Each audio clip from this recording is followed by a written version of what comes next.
Cuando nosotros vamos al libro de Gálatas, vemos que el apóstol Pablo nos está mostrando la preeminencia que tiene el mensaje del Evangelio. Es el mensaje principal. O sea, si alguien intenta cambiar algo del Evangelio, realmente se convierte en un maldito. Sí, es lo que el apóstol Pablo está diciendo ahí en el capítulo 1.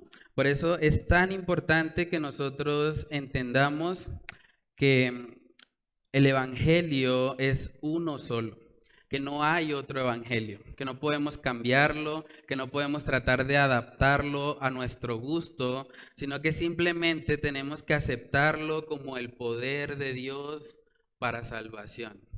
Entonces, vamos a estar mirando hoy Gálatas capítulo 2. Hace 8 días nuestro hermano Ernesto nos estaba compartiendo lo que fue la reunión que tuvieron el apóstol Pablo con otros apóstoles que estaban en Jerusalén, y vemos ahí que él llegó donde ellos para cerciorarse que el mensaje que él estaba predicando fuese un mensaje correcto, fuese un mensaje que realmente viene de Dios. Y eso es algo interesante porque el apóstol Pablo, después de que habían pasado 14 años, dice ahí en Gálatas 2:1, después de esos 14 años, y él había tenido un encuentro personal con Jesús, él pudo haber pensado, bueno, pero si yo estoy con Jesús, si Cristo mismo se me reveló a mí, pues yo para qué voy a ir a encontrarme con otros apóstoles. Yo no tengo que darle cuentas a nadie. Él pudo haber pensado de esa manera, pero vemos que él en humildad va a Jerusalén y él busca cerciorarse de que el evangelio que está predicando realmente es el evangelio correcto. En Gálatas 2:2, en la versión de las Américas, dice que él hizo ese viaje para cerciorarse de que estuviese predicando el evangelio. Y eso es algo que nos impacta mucho. Miremos Gálatas 2:2, dice ahí, pero subí según una revelación, y para no correr o haber corrido en vano, expuse en privado a los que tenían cierta reputación el evangelio que predico entre los gentiles. Nótese ahí que el apóstol Pablo dice, para no correr o haber corrido en vano. En otras palabras, él está diciendo, bueno, yo voy a ir a cerciorarme, a darme cuenta que realmente no he estado viviendo un engaño, que no he estado corriendo esta carrera en vano, sino que realmente estoy alineado con lo que Dios ha establecido, y por eso él va a encontrarse con estos apóstoles que tienen cierta reputación para constatar eso. Entonces vemos ahí, hermanos, que el Señor usa al apóstol Pablo para que él pueda ir allá a Jerusalén y él pueda confirmar o verificar lo que es el evangelio. Y hoy justamente vamos a estar viendo la aplicación de esto, cuál fue el resultado de esa reunión que ellos tuvieron en Jerusalén. Es interesante porque vemos que el apóstol Pablo ahí está de alguna manera haciendo una rendición de cuentas. Él está diciendo, bueno, voy a ir allá para confirmar que no estoy corriendo o que no he corrido en vano. O sea, eso nos muestra humildad, porque cualquiera pudo haber pensado, no, pero ¿para qué? Si yo mismo tuve un encuentro con Jesús. Yo no necesito a otros en mi vida. Pero el apóstol Pablo fue a Jerusalén para constatar eso. Hermanos, nosotros vivimos en medio de una sociedad que cada vez fomenta más el individualismo y la competencia. Eso lo vemos por todas partes, incluyendo el sistema de educación. Todo está hecho de tal manera que tengamos que competir entre nosotros, que seamos cada vez más egoístas, más individualistas. Pero cuando nosotros vamos a la palabra de Dios y miramos el concepto de iglesia que el Señor estableció, nos damos cuenta que un cristiano no puede ser una persona individualista. Un cristiano forma parte de un cuerpo. Un cristiano tiene una familia espiritual. y por lo tanto debe aprender a relacionarse. La idea de un cristiano como un llanero solitario no la vemos en ninguna parte de las Escrituras. Incluso los apóstoles, que eran los que tenían tal vez el cargo más elevado, ellos mismos estaban buscando para constatar que estuviesen en un mismo sentir en cuanto al Evangelio.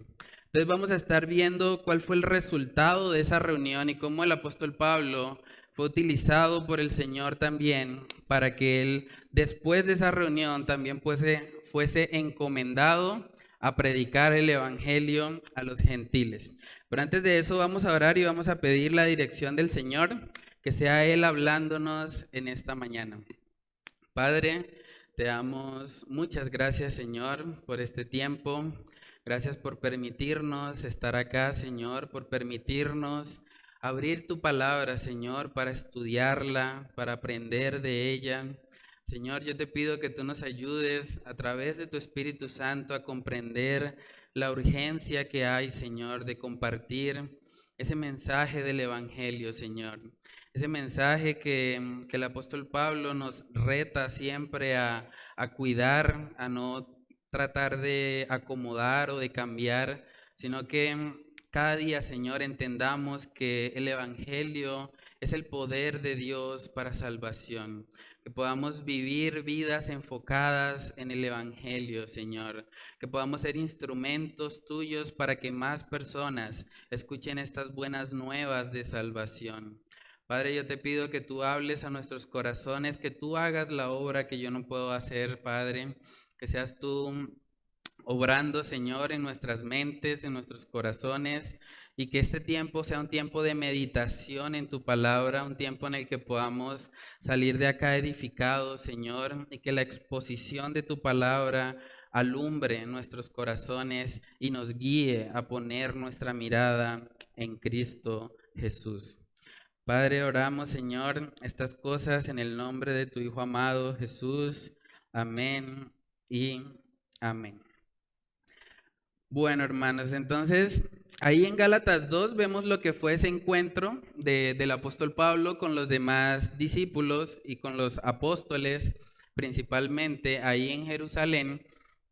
Y hablábamos también hace 8 días de cómo un resultado de esa reunión fue que se dieron cuenta que no era necesario obligar a Tito a que se circuncidase, ¿sí? Eso lo vemos ahí en Gálatas 2:3, vemos que Tito, un colaborador de Pablo, un servidor que era griego, y si nosotros nos vamos al Antiguo Testamento nos damos cuenta que a los extranjeros para poder participar de la nación de Israel se les pedía que fuesen circuncidados.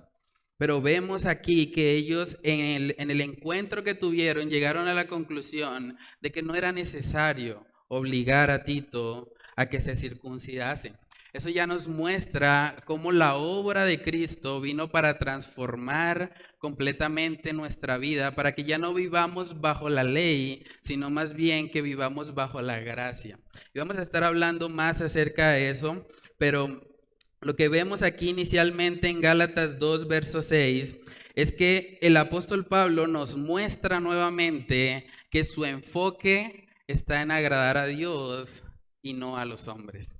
Miremos lo que dice Gálatas 2:6. Él dice, pero de los que tenían reputación de ser algo, lo que hayan sido en otro tiempo, nada me importa. Dios no hace acepción de personas. A mí, pues, los de reputación, nada nuevo me comunicaron. Eso puede sonar un poco fuerte, ¿no? El apóstol Pablo está diciendo, bueno, lo que hayan sido esos que tienen reputación, a mí eso no me importa, ¿sí? A mí me importa realmente es el mensaje. Y eso nos lleva al primer punto de esta mañana, y es que la reputación no significa veracidad. La reputación no significa veracidad. No porque un mensaje sea popular o porque tenga buena reputación podemos considerar que es un mensaje correcto.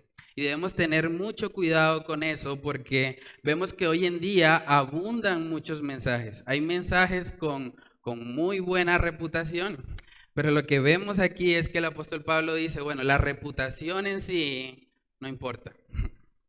No me importa si ellos tienen buena reputación o no, simplemente me interesa mirar si ellos están alineados al Evangelio, porque el Evangelio es uno solo. Vemos ahí el celo del apóstol Pablo, porque él siempre está buscando agradar a Dios y no a los hombres. Lo que estudiábamos también en Gálatas 1:10, ahí dice, pues busco ahora el favor de los hombres o el de Dios.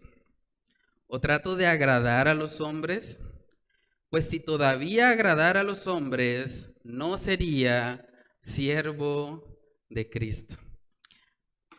Vemos el enfoque del apóstol Pablo. Él dice, yo voy a agradar a Dios.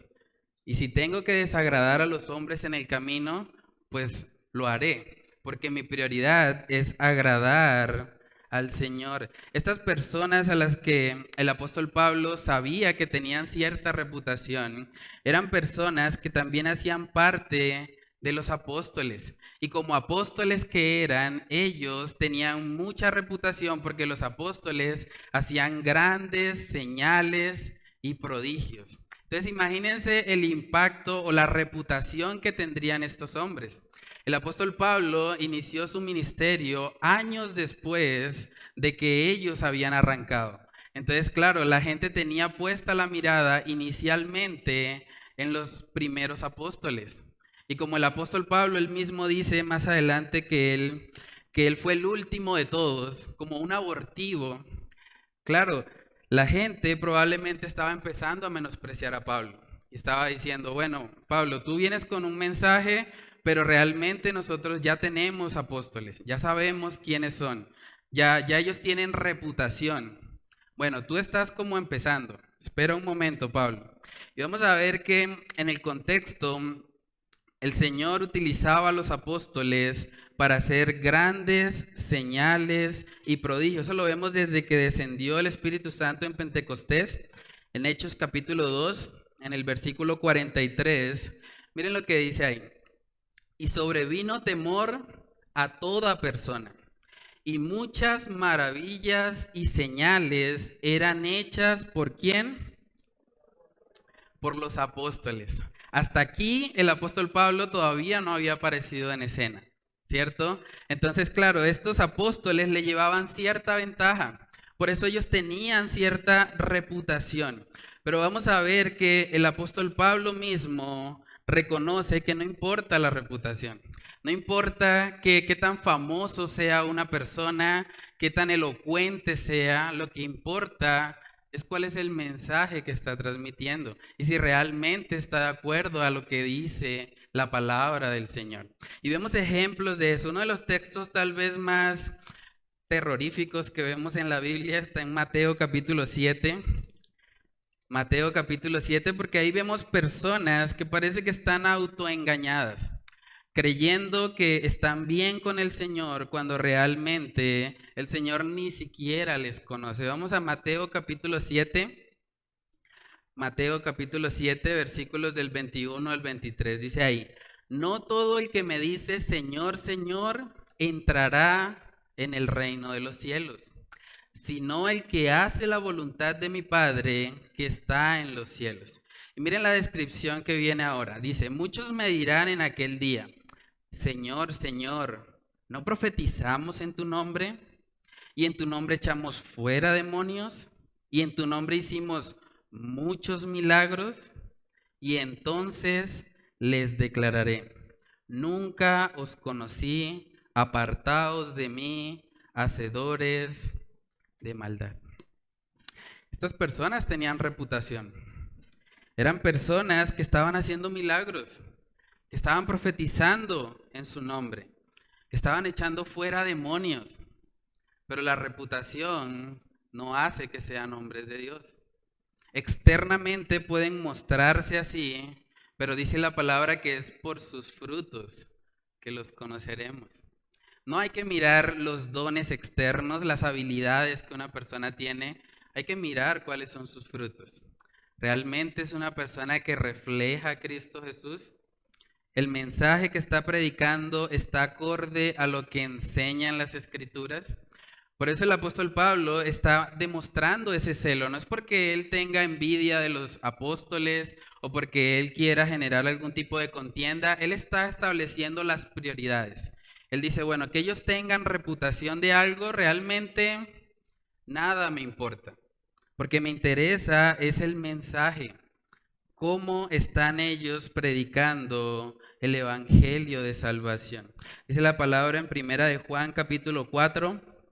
Primera de Juan capítulo 4, versículos del 1 al 3, dice, amados, no creáis a todo espíritu, sino probad los espíritus, si son de Dios, porque muchos falsos profetas han salido por el mundo. Y miren la forma como vamos a probar eso, en el verso 2. En esto, conoced el Espíritu de Dios. Todo espíritu que confiesa que Jesucristo ha venido en carne es de Dios. Y todo espíritu que no confiesa que Jesucristo ha venido en carne no es de Dios. Y este es el espíritu del anticristo, el cual vosotros habéis oído que viene y que ahora ya está en el mundo. Entonces, hermanos, no podemos simplemente dejarnos asombrar por las cosas externas, por personas que hablen muy bien, que hagan milagros, porque eso no necesariamente significa que sean personas del Señor. Aquí vemos Primera de Juan capítulo 4 que nos muestra cómo podemos identificar eso. Dice en el verso 2, en esto conoced el Espíritu de Dios. Todo espíritu que confiesa que Jesucristo ha venido en carne es de Dios. Hay que mirar cuál es el mensaje que trae esa persona. Si es un mensaje que realmente está alineado con la Escritura o es un mensaje que tal vez está naciendo de su propia concupiscencia, de sus malos deseos, queriendo simplemente obtener algún beneficio personal. Un ejemplo que nos enseña mucho es el ejemplo de la iglesia de Berea. Cuando nosotros vamos a Hechos capítulo 17, vemos que los creyentes que estaban ahí, ellos recibieron nada más y nada menos que al mismo apóstol Pablo. Y vamos a ver cuál fue la reacción de ellos. Hechos capítulo 17, versículos del 10 al 11, dice ahí, inmediatamente los hermanos enviaron de noche, ¿a quién? A Pablo y a Silas. Imagínense los personajes. Hasta Berea. Y ellos, habiendo llegado, entraron en la sinagoga de los judíos. Y estos eran más nobles que los que estaban en Tesalónica, pues recibieron la palabra con toda solicitud, escudriñando cada día las escrituras para ver si estas cosas eran así. Imagínense eso. El mismísimo apóstol Pablo les estaba hablando cara a cara y ellos dijeron, bueno, espere un momentico. Voy a mirar si lo que dicen las escrituras realmente está de acuerdo con lo que usted está diciendo. Y esa debería ser nuestra actitud en todo momento, hermanos. Cuando yo predico acá en la iglesia, ustedes deberían poder abrir sus Biblias y decirme, hermano, usted eso que dijo, tenemos que hablar, tenemos que revisarlo, porque no me parece, porque veo que en la Biblia dice otra cosa y tienen todo el derecho de hacerlo. Por eso somos una iglesia bíblica, porque todo lo que hacemos está basado en la palabra de Dios. La palabra de Dios es el consejo de Él para cada ser humano. Toda la escritura es útil para enseñar, para instruir, para corregir. Entonces, cuando nosotros vamos a la palabra de Dios, ella es la que nos muestra, ella es la que nos guía, ella es la que nos va a indicar si efectivamente estamos escuchando un mensaje que viene de Dios o un mensaje que viene de los hombres. Y es algo que podemos aprender mucho de esta iglesia en Berea. Ellos tenían enfrente a Pablo y a Silas y aún así dijeron, vamos a mirar qué dicen las escrituras para ver si esas cosas realmente eran así. Qué buen testimonio, hermanos. Aquí vemos cómo el apóstol Pablo en Gálatas 2, vemos que él aclara primeramente que lo que importa de una persona no es la reputación. Él va a enfocarse en el mensaje que ellos tenían. Y eso es muy importante, hermanos, porque vivimos en un contexto donde estamos escuchando continuamente muchos mensajes diferentes al mensaje del Evangelio. Y es ahí donde nosotros tenemos que ejercer el discernimiento. Tenemos que ser como esos creyentes de Berea y constatar que todo lo que estamos escuchando realmente sea aprobado por la palabra de Dios. Es muy importante eso. Históricamente vemos que incluso en el tiempo de la Reforma, cuando predominaba principalmente la iglesia tradicional, en algún momento un sacerdote llamado Martín Lutero fue utilizado también por el Señor para que él escribiera unas tesis. Él escribió 95 tesis porque él veía cosas en la iglesia que no estaban bien. Y cuando él presenta eso a la iglesia, resulta que la iglesia le dice, usted tiene tanto tiempo para retractarse. Le damos la oportunidad de que usted elimine todo eso y que se alinee nuevamente a lo que dice la iglesia. Pero quiero compartir con ustedes la respuesta que dio Martín Lutero cuando a él le objetaron eso. Miren lo que dice. Él dijo, si no se me convence mediante testimonios de la Escritura y claros argumentos de la razón, porque no le creo ni al Papa ni a los concilios, ya que está demostrado que a menudo han errado, contradiciéndose a sí mismos. Por los textos de la Sagrada Escritura que he citado, estoy sometido a mi conciencia y ligado a la palabra de Dios. Por eso no puedo, ni quiero retractarme de nada, porque hacer algo en contra de la conciencia no es seguro ni saludable. Dios me ayude. Amén. Esa fue la respuesta de Martín Lutero cuando le dijeron que se retractara de su posición. Él está diciendo, no, mi conciencia está ligada a la palabra de Dios. Si ustedes me muestran con la palabra de Dios que estoy equivocado, yo cambio, pero de lo contrario no lo voy a hacer. Y eso es muy importante, hermanos, que nosotros también tengamos ese sentir de no poner la mirada en la reputación de una persona, de pronto en la cantidad de seguidores que tiene. Hoy en día con todo el tema de las redes sociales, vemos que hay muchos mensajes que se pueden escuchar a través de YouTube, a través de Facebook, pero debemos tener cuidado, hermanos. Todo lo que recibamos siempre debemos pasarlo por el filtro de la palabra de Dios. No creer todo lo que nosotros recibimos, sino primero constatar que sí esté de acuerdo con el mensaje de la palabra de Dios.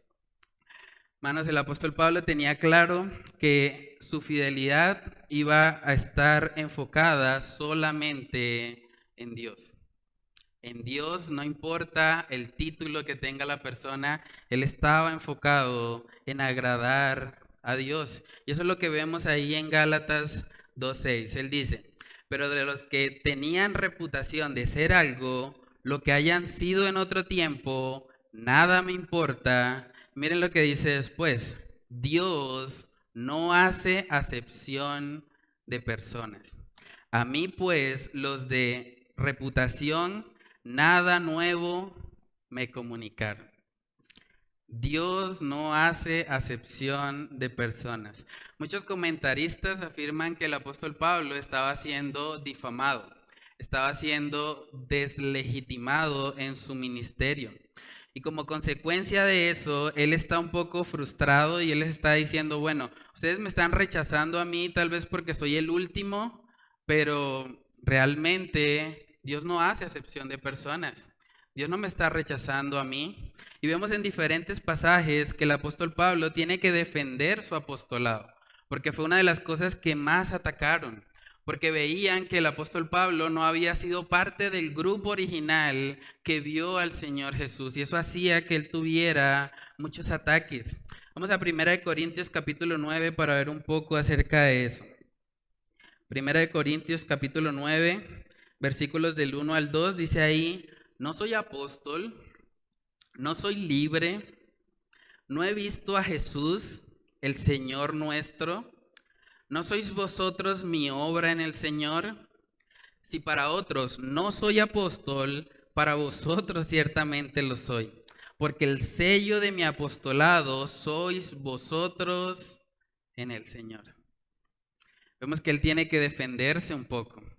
Él tiene que decir, bueno, ustedes me están atacando, están diciendo que yo no soy apóstol, pero realmente yo sí soy apóstol. Y el sello son ustedes mismos. Les está hablando ahí a los creyentes de Corinto. También vemos en la segunda carta, en 2 Corintios 12, que él también tiene que hacer una defensa parecida.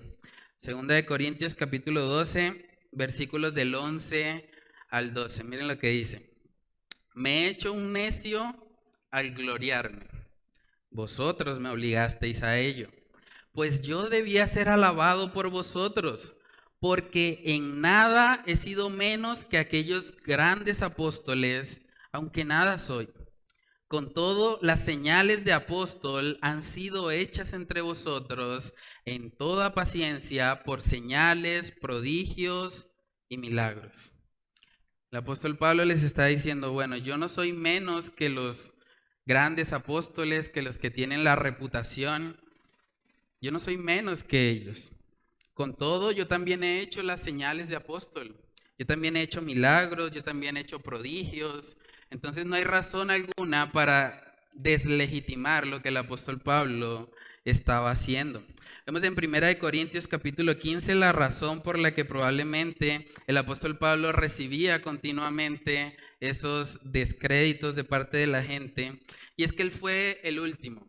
1 Corintios 15, versículos del 7 al 10, dice ahí, hablando en el contexto de las personas a las que Jesús se le apareció. Dice en el 7, después apareció a Jacobo, después a todos los apóstoles y al último de todos, como a un abortivo, me apareció a mí, porque yo soy el más pequeño de los apóstoles, que no soy digno de ser llamado apóstol, porque perseguía la iglesia de Dios. Pero por la gracia de Dios soy lo que soy, y su gracia no ha sido en vano para conmigo. Antes he trabajado más que todos ellos, pero no yo, sino la gracia de Dios conmigo. Vemos cómo el apóstol Pablo está diciendo, no, yo no estoy por debajo de los apóstoles. Yo me he esforzado, he trabajado incluso más que ellos, pero no yo, sino la gracia de Dios en mí. Vemos un poco acerca de esas luchas que tenía el apóstol Pablo.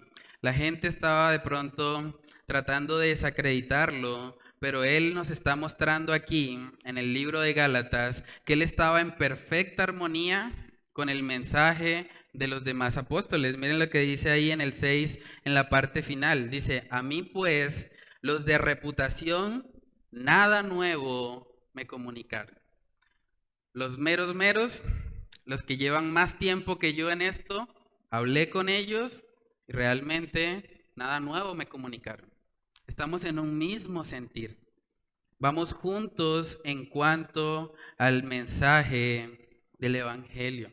Eso es muy importante porque ahora vamos a ver que una vez que ellos hablaron y una vez que ellos se pusieron de acuerdo en que tenían un mismo mensaje que compartir, vamos a ver que eso los llevó a la acción.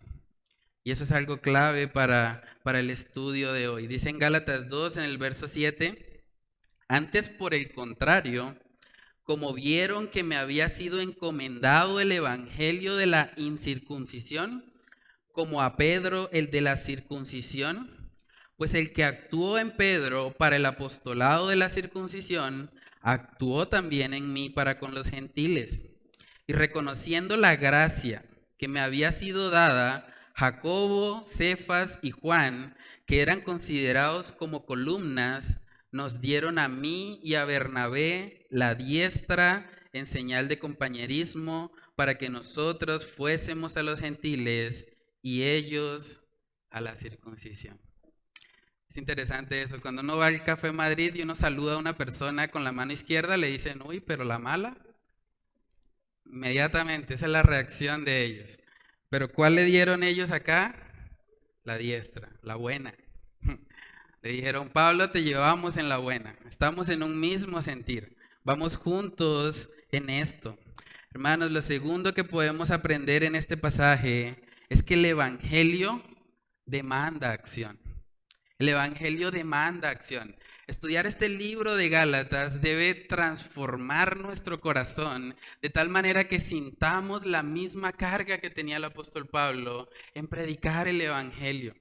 De nada sirve que ellos se hubiesen puesto de acuerdo, muy bien, tenemos el mismo mensaje, qué bueno, vamos a dedicarnos toda nuestra vida a estar aquí los 12 juntos y no vamos a compartir eso con nadie. Eso no tiene sentido. El verdadero evangelio demanda acción. El verdadero evangelio nos reta a nosotros a ir y compartir con otros de lo que hemos recibido. Eso es algo muy importante, hermanos. De nada nos sirve a nosotros estudiar toda la carta versículo a versículo, aprender mucho acerca del evangelio, pero guardarnos todo para nosotros. Eso no tiene sentido. Cuando una persona conoce el evangelio y entiende de dónde ha sido rescatada, esa persona quiere compartir con otros. Quiere que más personas se enteren. Es como cuando nos damos cuenta de que tenemos un tesoro y que el tesoro es gratuito. Simplemente hay que venir y recibirlo. Eso nos motiva a poder ir y compartir con otros, contarle a nuestros vecinos, a nuestros amigos. He conocido el evangelio de salvación y también quiero que tú lo conozcas. Eso debe ser nuestro sentir. Vamos a ver en la palabra de Dios un ejemplo de cómo se ve esto.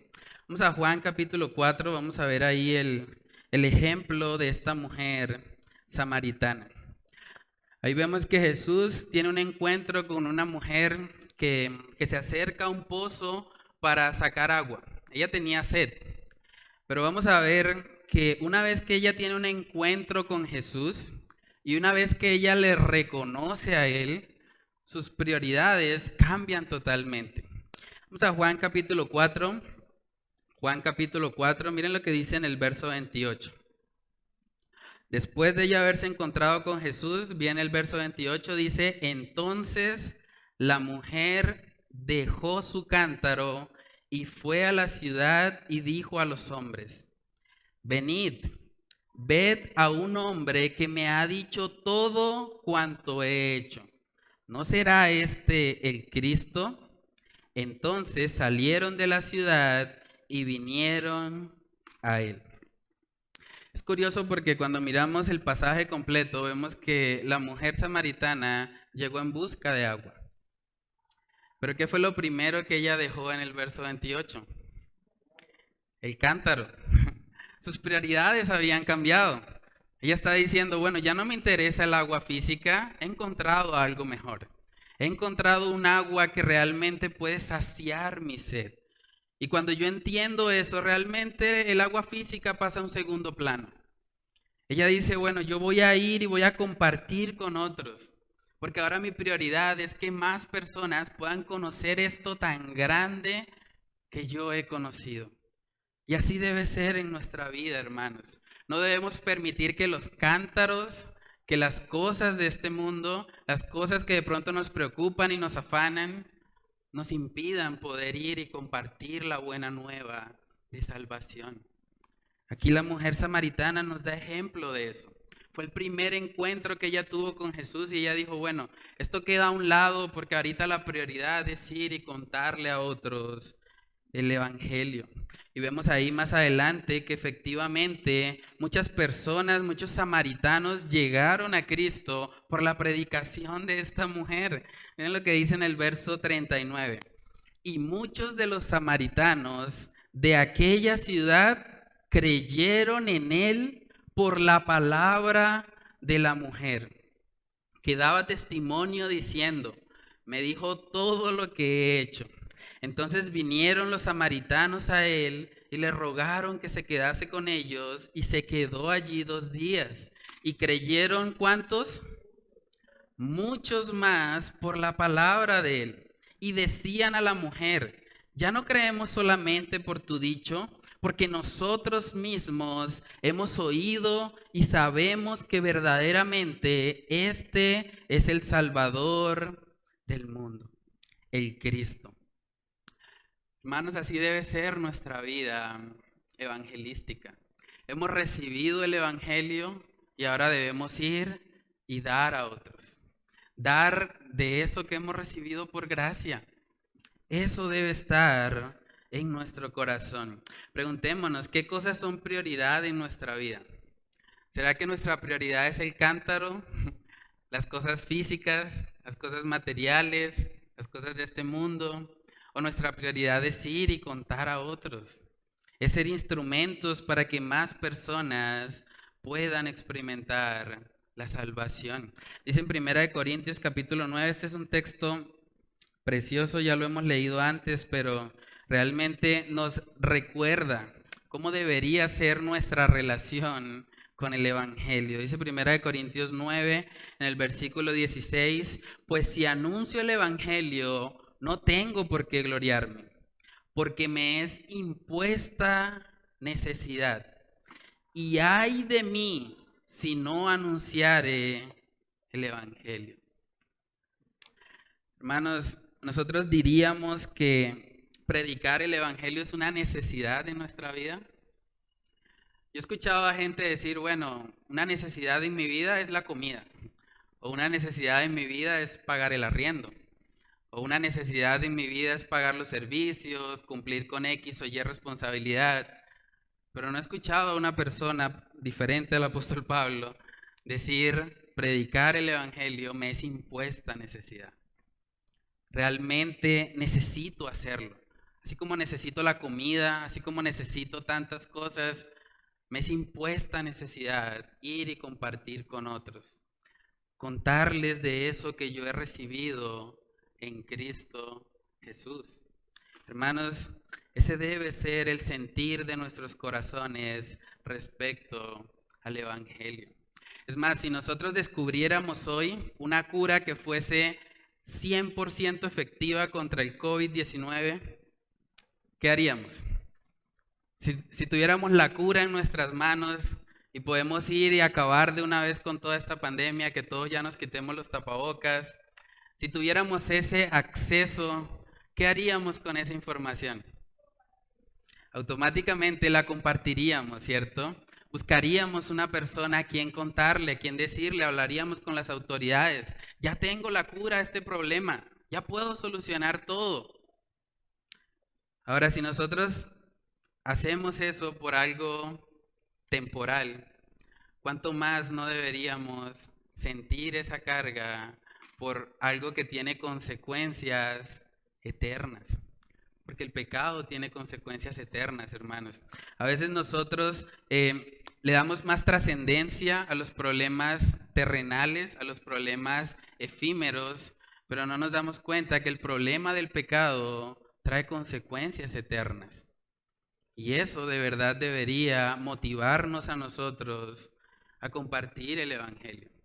En este tiempo de pandemia yo he visto cómo mucha gente comparte información todo el tiempo, que haga este remedio, que haga aquello, que mire que va a solucionar el problema del COVID, que yo hice esto, que me funcionó aquello. Y vemos un afán en las personas porque están preocupados por la enfermedad.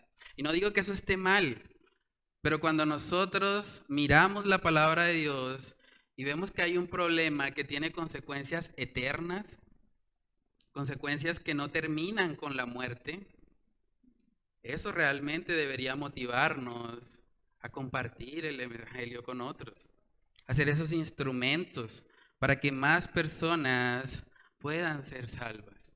Y eso es lo que vemos aquí en estos apóstoles. Una vez que ellos se pusieron de acuerdo, se dieron cuenta que no había nada diferente entre ellos. Ellos fueron encomendados, uno a la circuncisión y los otros a la circuncisión. Dice Gálatas 2:7, antes por el contrario, como vieron que me había sido encomendado el evangelio de la incircuncisión, o sea, de los gentiles, como a Pedro el de la circuncisión, o sea, el de los judíos, dice en el 8, pues el que actuó en Pedro para el apostolado de la circuncisión, actuó también en mí para con los gentiles. Aquí vemos el deseo de Dios por salvar a toda criatura.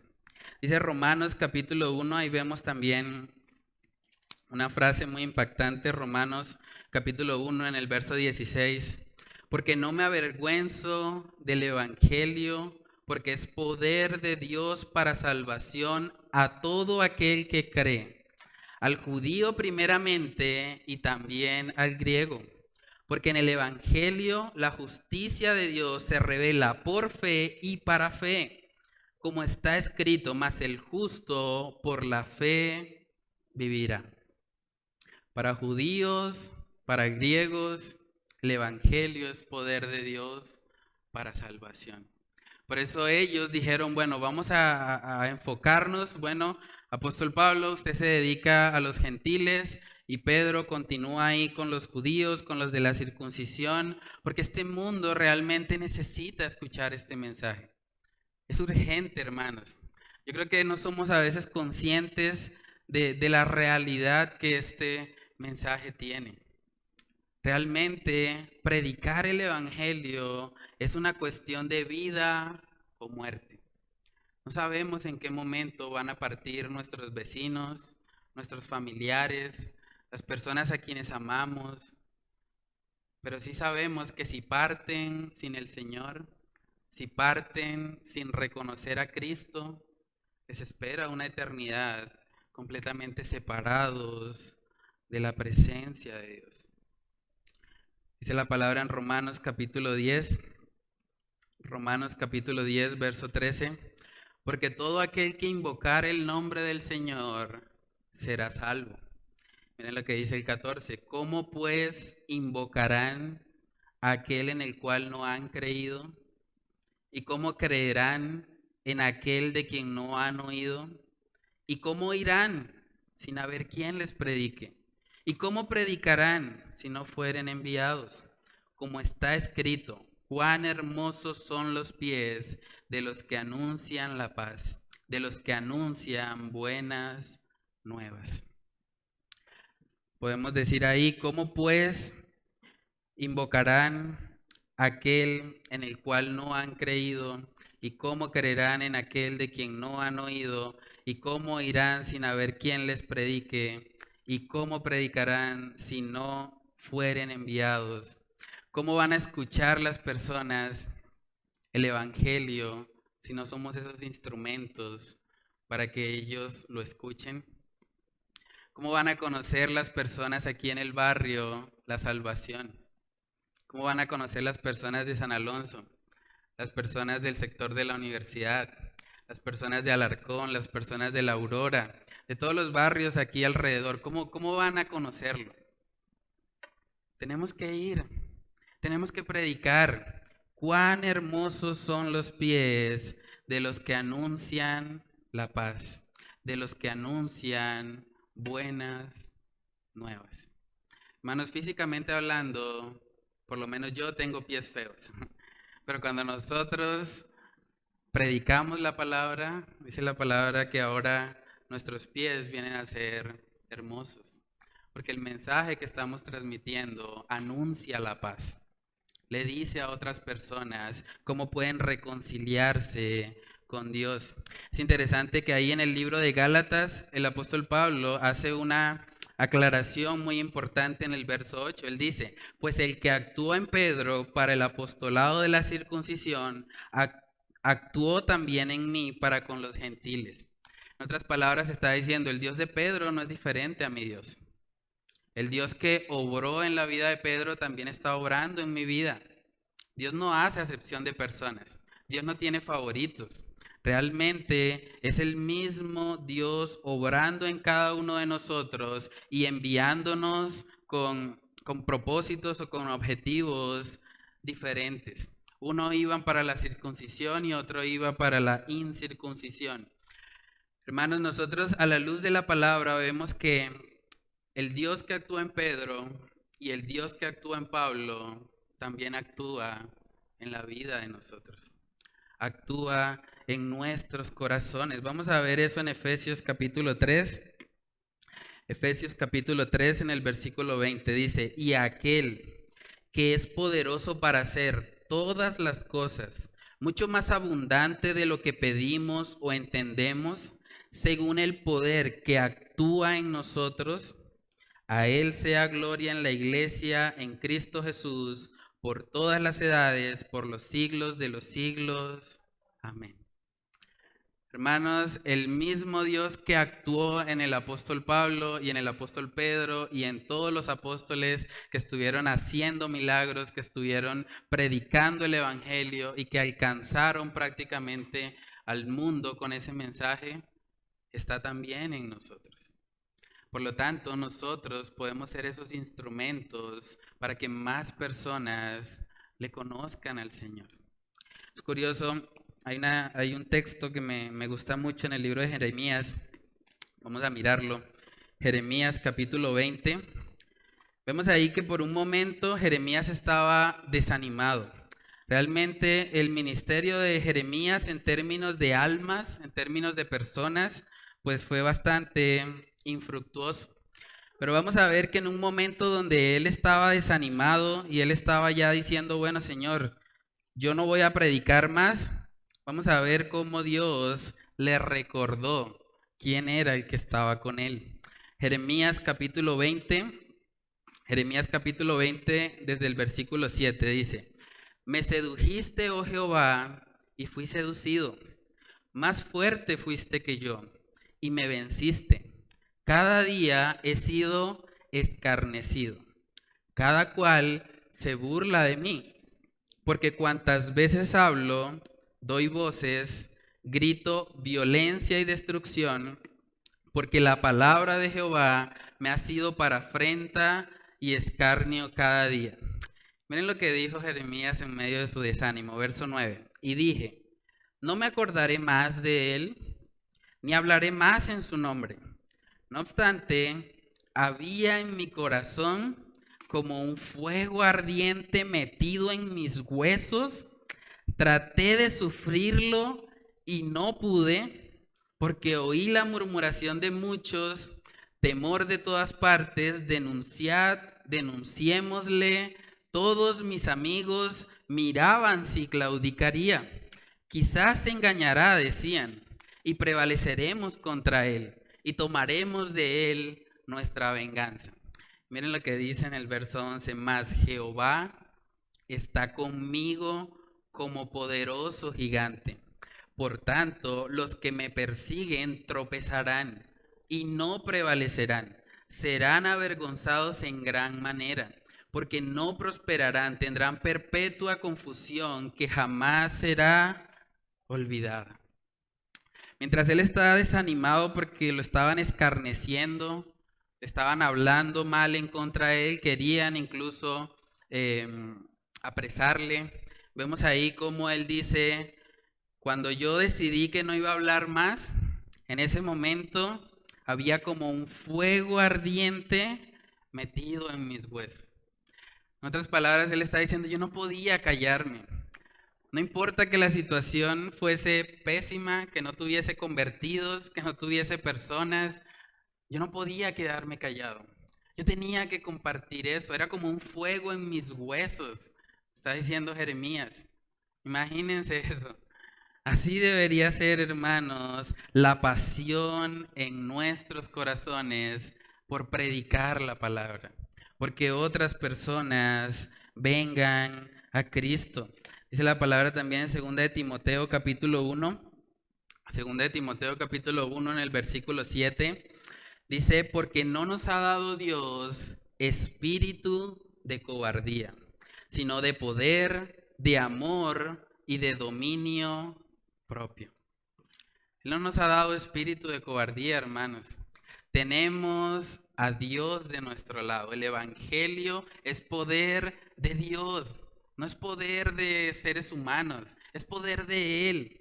Y está en nosotros. Podemos compartir eso con otros. De verdad, hermanos, yo les animo a que nosotros nos avivemos en esta decisión, digamos, de de buscar el evangelio, de predicarle a otros. Es muy importante. Vemos cómo ellos se fueron, uno para la circuncisión, otro para la incircuncisión, pero continuaron predicando el mensaje.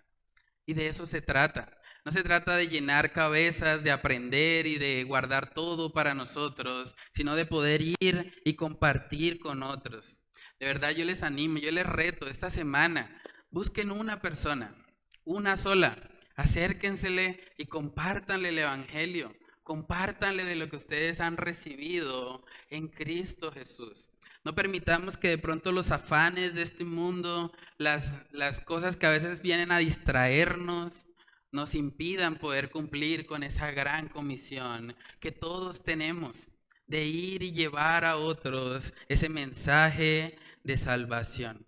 Dice ahí en Gálatas en el versículo 9, y reconociendo la gracia que me había sido dada, Jacobo, Cefas y Juan, que eran considerados como columnas, nos dieron a mí y a Bernabé la diestra en señal de compañerismo, para que nosotros fuésemos a los gentiles y ellos a la circuncisión.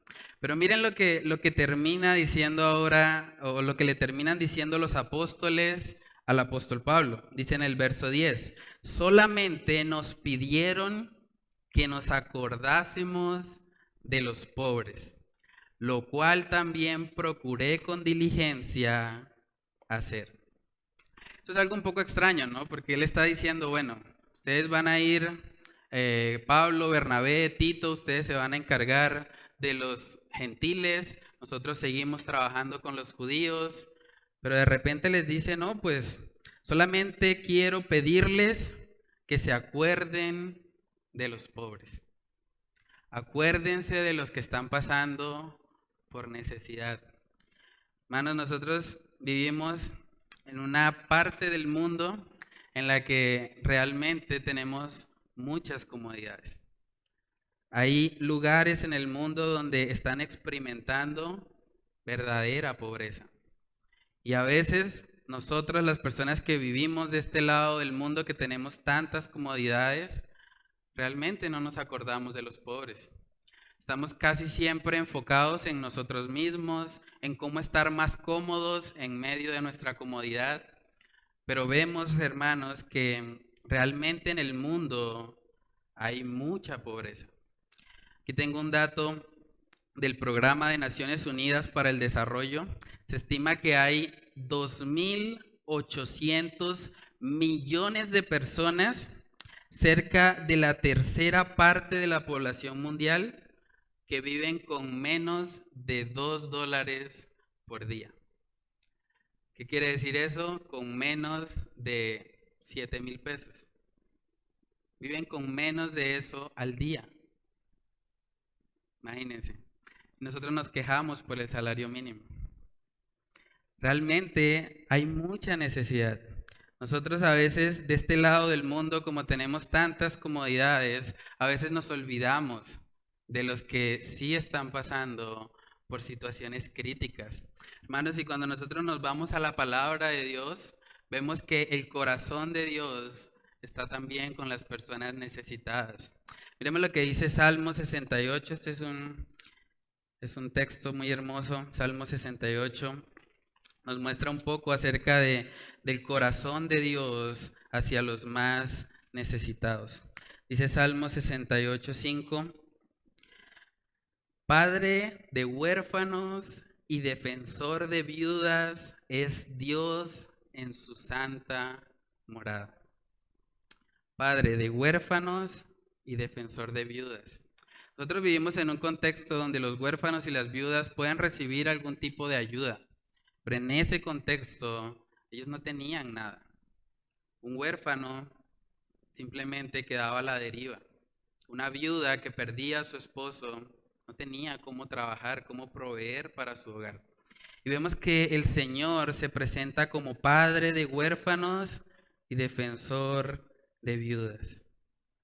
Ese es el corazón de Dios también para con los necesitados. Y Él usa la iglesia como un medio para bendecir también a esas personas. Vemos algo parecido también en el Nuevo Testamento, en Santiago capítulo 1, Santiago, capítulo 1, vamos a mirar ahí el versículo 27. Dice, la religión pura y sin mácula delante de Dios el Padre es esta.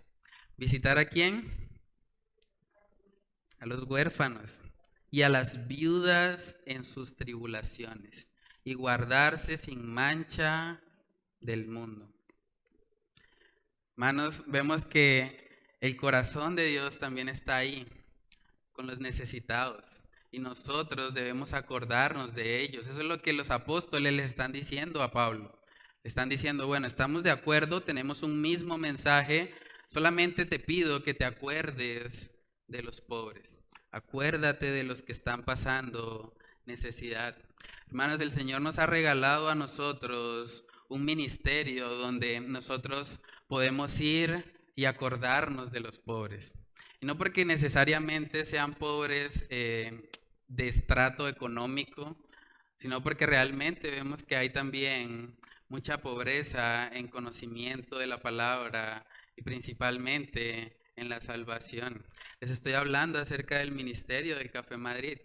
Es un ministerio que el Señor nos ha regalado y donde nosotros tenemos la oportunidad de poder ministrar a otros, de poder ayudar a otras personas que están pasando por situaciones difíciles. Este miércoles que fuimos allá al barrio, hablábamos con uno de los niños y él nos decía que come una vez al día, una sola comida, y no era proteína. Estaba comiendo arroz, estaba comiendo de vez en cuando algo de frijoles. Hay mucha necesidad. Y nosotros como iglesia tenemos el llamado también a eso. Por eso tenemos una canasta aquí atrás, para que nosotros podamos participar de eso, acordarnos de esas personas y no solamente en ayuda económica. Nosotros estamos bajando cada miércoles al barrio.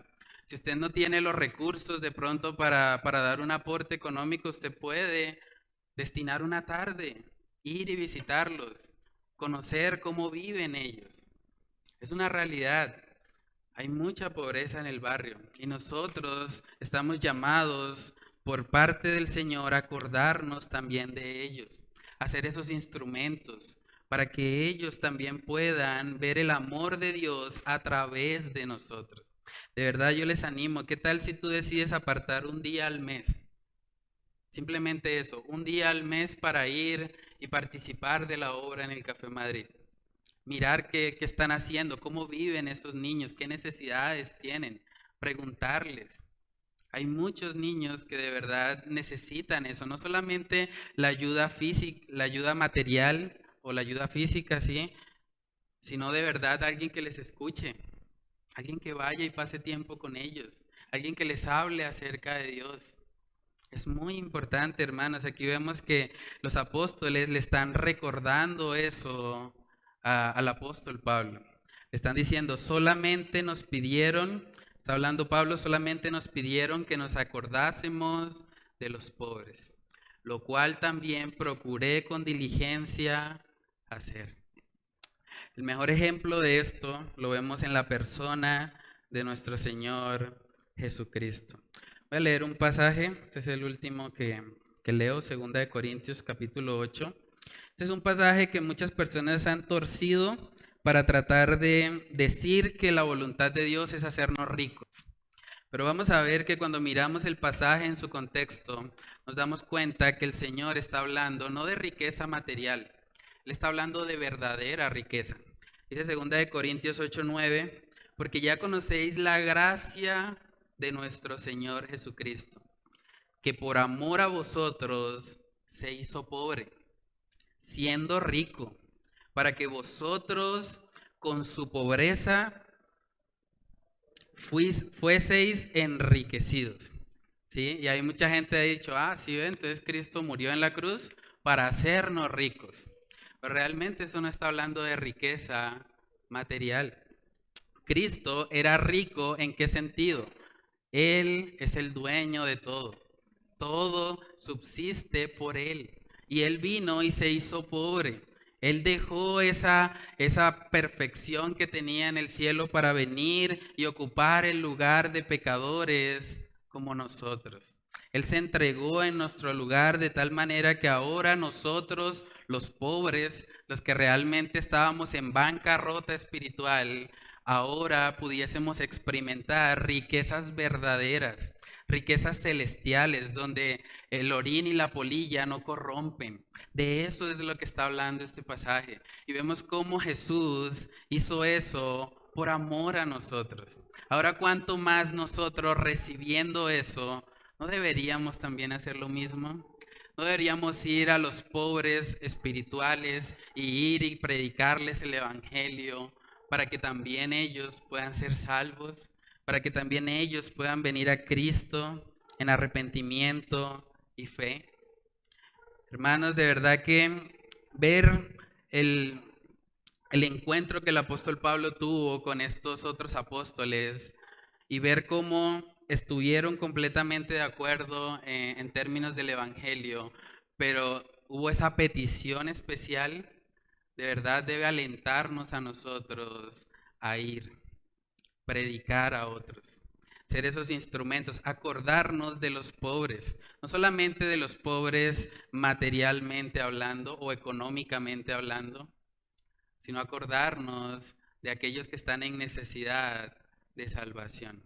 Entonces vamos a orar y vamos a pedirle al Señor que ponga ese deseo en nuestro corazón, que de verdad Él pueda avivarnos y pueda guiarnos a ser una iglesia que no esté centrada solamente en satisfacer sus propias necesidades, sino también en ser un instrumento para que otros puedan conocer el mensaje de salvación. Vamos a orar.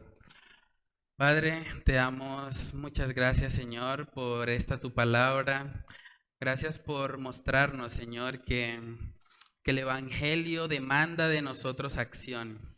Es un reto para nosotros, Señor, que estemos siempre activos, Señor. Ayúdanos a no dormirnos, Padre. Que seas tú, Señor, trayendo ese fuego en nuestros corazones, Señor. Que así como Jeremías no podía quedarse callado, Señor, que nosotros tampoco podamos quedarnos callados, Señor. Que sintamos esa pasión, ese deseo por ir y compartir con otros, Señor, de eso que hemos recibido gratuitamente en Cristo Jesús.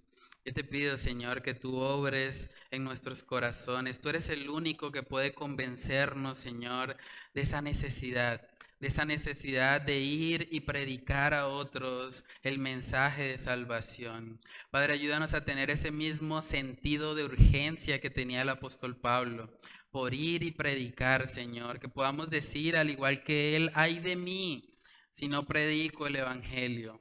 Padre, pon esa carga en nuestros corazones. Ayúdanos, Señor, a que podamos ser instrumentos en tus manos, Señor, para que más personas puedan venir a ti, más personas puedan pasar de muerte a vida, Señor. Ayúdanos a no estar distraídos, Señor, con las cosas temporales, con las cosas que realmente no tienen valor eterno, sino que por el contrario, Señor, nosotros podamos mantener nuestra mirada puesta en ti y vivir una vida, Señor, que tenga realmente tesoros en los cielos, Señor. Padre, ayúdanos, Señor, como iglesia y como creyentes, Señor, a poder ser instrumentos en tus manos para que más personas puedan escuchar este mensaje de salvación. Señor, oramos estas cosas en el nombre de tu Hijo amado, Jesús. Amén y amén.